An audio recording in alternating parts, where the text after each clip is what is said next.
प्रश्नों का उत्तर एक एक वाक्य में लिखिए. இந்த கேள்விக்கும் ஒவ்வொரு வரியில் பதில் எழுதுவோம். कन्याकुमारी कहाँ है? कन्याकुमारी भारत के दक्षिण छोर पर है.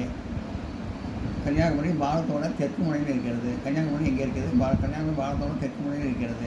கன்னியாகுமரி का पुराना नाम क्या है? கன்னியாகுமரியோட பழைய பேர் என்ன?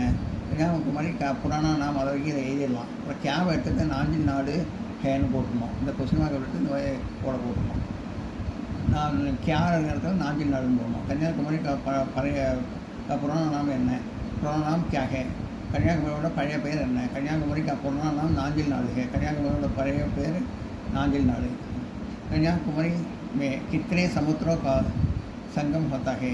கன்னியாகுமரியில் எத்தனை समुद्र வந்து ஒன்று சேருது? कन्याकुमारी के 3 समुद्रों का संगम होता है. கன்னியாகுமரியில் 3 கடல் சமுத்திரம் சங்கமம் செய்யுது. कन्याकुमारी के पूर्णिमा के दिन शाम को एक ही समय में हम क्या क्या देख सकते हैं? कन्याकुमारी के दिन शाम को ही एक समय में हम चंद्रोदय और सूर्यास्त देख सकते हैं. கன்னியாகுமரியில் நம்ம வந்து காலையிலையும் சாயந்தரம் வந்து நம்ம என்னென்னா பார்க்குறோம். கன்னியாகுமரியில் சாயந்தரத்தில் வந்து சந்திரோதயம் அப்புறம் சூரிய அஸ்தமம் ரெண்டும் ஒரே சமுத்திரம் நடக்குது. ரொம்ப அழகாக இருக்கும் பார்க்குறதுக்கு.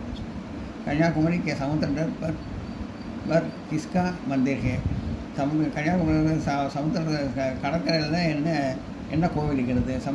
கன்னியாகுமரி சமுத்திர தேவி கன்னியாகுமரி का मंदिर है. கன்னியாகுமரியோட சமுத்திரத்தில் தேவி கன்னியாகுமரியோட கோயில் இருக்கிறது. कन्याकुमारी के समुद्र किसका मंदिर है? கன்னியாகுமரியோட சமுத்திரத்தில் என்ன கோயில் இருக்கிறது? கன்னியாகுமரி சமுத்திரத்தில் தேவி கன்னியாகுமரி मंदिर है.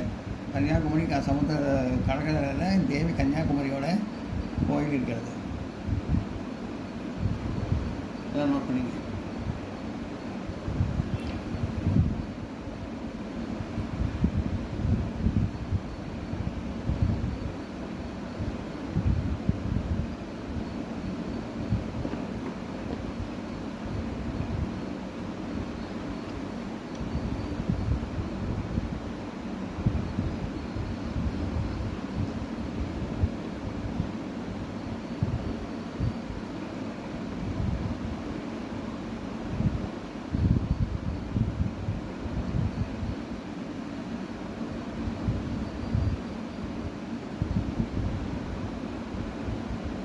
இந்த வீடியோ உங்களுக்கு பிடிச்சிருந்தால் லைக் பண்ணுங்கள், ஷேர் பண்ணுங்கள், சப்ஸ்கிரைப் பண்ணுங்கள்,